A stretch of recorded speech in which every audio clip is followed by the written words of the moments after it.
க்கும் தனக்கும் கல்யாணம் அப்படின்னு சொல்லிட்டு ரொம்ப சந்தோஷமா இருக்காங்க. வெண்ணிலா என்ன பண்றாங்க, அவங்க மாமா கிட்ட சொல்றாங்க, "நான் காவேரியை பார்க்க போணும்." அப்படின்னு சொல்லிட்டு அவங்க மாமா அதிர்ச்சி அடையுறாரு. "ஏம்மா?" அப்படின்னோனே, "இல்ல, காவேரி கிட்ட எனக்கும் விஜய்க்கும் கல்யாணம் ஆகுறது சொல்லணும். காவேரி இதுக்கப்புறம் எங்கள் லைஃப்பில் தலையிடக்கூடாது. நானும் விஜயும் சந்தோஷமா ரொம்ப நாள் வாழணும்னு ஆசைப்பட்றேன்." அப்படின்னோனே, "இதெல்லாம் நடக்குமாம்மா? கண்டிப்பாக நடக்கும். காவேரி தான் ஒதுங்கியிருக்கால்ல, அப்படியே ஒதுங்கியிருக்கிறது தான் அவளுக்கு நல்லது. நான் சொல்லிட்டு வரப்போகிறேன்." அப்படின்னு சொல்கிறாங்க. அதை கேட்டு அவங்க மாமா, "இதெல்லாம் தேவையாம்மா? கல்யாணம் நாளைக்கு, இன்னைக்கு போய் அந்த பொண்ணுக்கிட்ட எதுக்குமா போயினோடனே, பரவாயில்ல, நான் பேசிட்டு வரேன் மாமா." அப்படி சொல்கிறாங்க. "சரிம்மா, ஓ இஷ்டம்." அப்படின்னோடனே காவேரி பார்க்க போகிறாங்க வெண்ணிலாவை பார்த்தோன்னா காவேரி ஒன்றும் புரியாமல் யோசிக்கிறாங்க. "நீங்கள் எதுக்கு இங்கே வந்தீங்கன்னு?" சொல்லிட்டு கேட்குறாங்க. "இங்கே பாருங்கள், எனக்கு நல்லாவே தெரியும் விஜய்க்கு உங்களுக்கு எந்த சம்மந்தமும் இல்லைன்னு.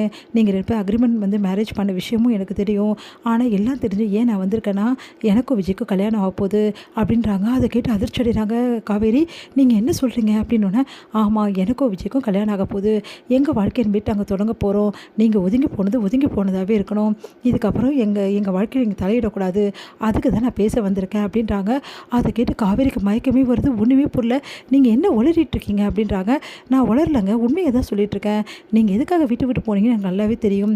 என்னையும் விஜயும் நல்லா வாழணும், நாங்கள் 2 பேரும் சொல்லிட்டு தான் வீட்டை விட்டு போனீங்க. அதே மாதிரி நாங்களும் 2 பேரும் நல்லா வாழ போகிறோம். உங்களோட பிளெஸிங்ஸ் எனக்கு தேவைப்படுது. அதுக்காக தான் நான் வந்திருக்கேன்னொன்னே அப்படியே அதிர்ச்சி அடைகிறாங்க. என்ன விளையாடுறியா? என்னடி நினச்சிட்டு இருக்க? உன் மனசில் என்ன வேணாலும் பேசுவியா? பொண்டாட்டிக்கிட்டே புருஷனை கல்யாணம் பண்ணிக்க போகிறேன்னு சொல்கிற, என்ன நினச்சிட்டு இருக்கோம் மனசில்?" அப்படின்னு பாட்டி வராங்க. உடனே "இங்கே பாருங்கள் பாட்டி, அது அப்படின்னோடனே காவேரி செமையாக டென்ஷன் ஆகிறாங்க. "நீங்கள் என்ன பேசிகிட்டு இருக்கீங்க? விஜய் உங்களை கல்யாணம் பண்ணிக்கிற சொன்னாரா? தேவையில்லாதெல்லாம் பேசிகிட்டு இருக்கீங்க." அண்ணோன்னே, "இங்கே பாருங்கள், கண்டிப்பாக என்னை கல்யாணம் பண்ணிப்பார். எங்கள் கல்யாணம் நாளைக்கே நடக்க போகுது." அப்படின்னோடனே அதிர்ச்சி அடைகிறாங்க. "நீங்கள் என்ன சொல்லிட்டு இருக்கீங்க?" அப்படி. "ஆமாங்க, உண்மையை தான் நான் சொல்கிறேன். நீங்கள் கல்யாணம் நடக்க போகுது சீக்கிரமாகவே. அதனால் நீங்கள் தேவையில்லாமல் பிரச்சனை பண்ணக்கூடாதுன்னு சொல்லிட்டு தான் நான் இங்கே வந்திருக்கேன். நான் சொல்கிறத கேளுங்க ப்ளீஸுங்க. தயவுசெய்து எதுவும் பிரச்சனை எல்லாம் பண்ணிடாதீங்க. நாங்கள் நல்லா வாழணும். நீங்கள் நினச்சி தானே ஒதுங்கி வந்தீங்க, அதே மாதிரி இருந்துருங்க. அது சொல்ல தான் நான் வந்தேன்." அப்படின்றாங்க. அதை கேட்டு காவேரி செமையாக டென்ஷன் ஆகிறாங்க. "இங்கே பாருங்கள், விஜய் இப்போவும் என் வீட்டுக்காரர் தான் இருக்கார். எனக்கு புரியுதுங்க. நீங்களும் அவரும் மியூச்சுவலாக டைவர்ஸ் வாங்கலை. ஆனால் கவலைப்படாதீங்க, அதெல்லாம் பற்றி எனக்கு கவலையே கிடையாது. மனசார பிரிஞ்சுட்டிங்களே, எனக்கு அது போதும்னு என்னங்க உளறிட்டு இருக்கீங்க?" அப்படின்னு காவேரி சொல்ல வராங்க. அப்போ கரெக்டாக அவங்க அம்மா வந்துடுறாங்க. காவேரி நம்ம சாரதா. உடனே "இங்கே பாருமா, என்ன பிரச்சனை உனக்குன்னொன்னே." "அம்மா நீ இருமா, நான் பேசிக்கிறேன். நீ வாய் மூடி, நான் பேசிக்கிறேன். இந்த மாதிரி ஆளுங்கிட்டலாம் நான் தான் பேசணும்." அப்படின்னோடனே, "சாரதா, கொஞ்ச நேரம் சும்மா இருக்க மாட்டியா?" அப்படின்றாங்க பாட்டி. "நீங்கள் அமைதியாக இருங்க அத்தை, நான் பேசிக்கிறேன்." அப்படின்றாங்க. "என்ன வேணுமா உனக்கு? நீ விஜயை கல்யாணம் பண்ணிக்க போகிற, அந்த பையன் கூட நீ வாழ போகிற, அவ்வளோதானே. அந்த பையனுக்கோ எங்கள் குடும்பத்துக்கும் எந்த சம்மந்தமும் இல்லை. அதனால் நீ தாராளமாக என்ன வேணாலும் பண்ணிக்கோ. எங்களுக்கு அதை பற்றி கவலை கிடையாது. அதனால் இங்கே என் பொண்ணுக்கிட்டலாம் சத்தம் போடுற வேலை வச்சுக்காத. என் பொண்ணெல்லாம் அதெல்லாம் கண்டுக்க கூட மாட்டா. எங்களுக்கும் அந்த தம்பிக்கும் எந்த சம்மந்தமும் கிடையாது. அதனால் நீ என்ன வேணாலும் பண்ணிக்கம்மா, எங்களுக்கு கவலை இல்லை." அப்படி சொன்னோன்னா அதிர்ச்சி அடைகிறாங்க காவேரி. "அம்மா நீ என்னம்மா சொல்லிட்டு இருக்க? நீ அமைதியாக இருடி. எதுக்காக அந்த பையன் நம்ம வீட்டு வாசலில் உட்காந்துருக்கணும்? இந்த பொண்ணை கல்யாணம் பண்ணிக்கிட்டு போட்டோம், எப்படியாவது நம்மளுக்கு என்ன வந்தது?" அப்படின்றாங்க.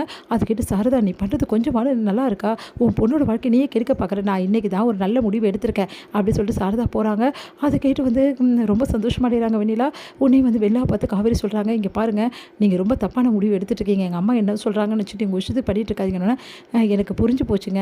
சீக்கிரமாகவே நானும் விஜயும் கல்யாணம் பண்ணி அந்த பிரச்சனை எல்லாம் தீர்ந்துடும். உங்கள் அம்மா சொல்கிறது நடக்க தான் போகுது." அப்படி சொல்லிட்டு போகிறாங்க. அதை கேட்டு காவேரி ஒன்றும் புரியாமல் அழறாங்க. "அழாதடி, கண்டிப்பாக அந்த பையன் அப்படிலாம் செய்ய மாட்டார். உன் புருஷனாக இருக்கும்போது எப்படி இந்த பொண்ணு கல்யாணம் பண்ணிக்க முடியும்? இந்த பொண்ணு ஏதோ வளரிட்டு போகிறா. இதெல்லாம் நீ மனசில் வச்சுக்காத காவேரி." அப்படின்னு காவேரி என்ன பண்ணுறது நம்ம தவிக்கிறாங்க. உடனே விஜய்க்கு கால் பண்ணி இந்த விஷயத்தெல்லாம் சொல்கிறாங்க. அதை கேட்ட விஜய் அதிர்ச்சி அடைய, "நீ என்ன சொல்கிற காவேரி? வெளில அங்கே வந்தாளா?" அப்படி சொல்லிட்டு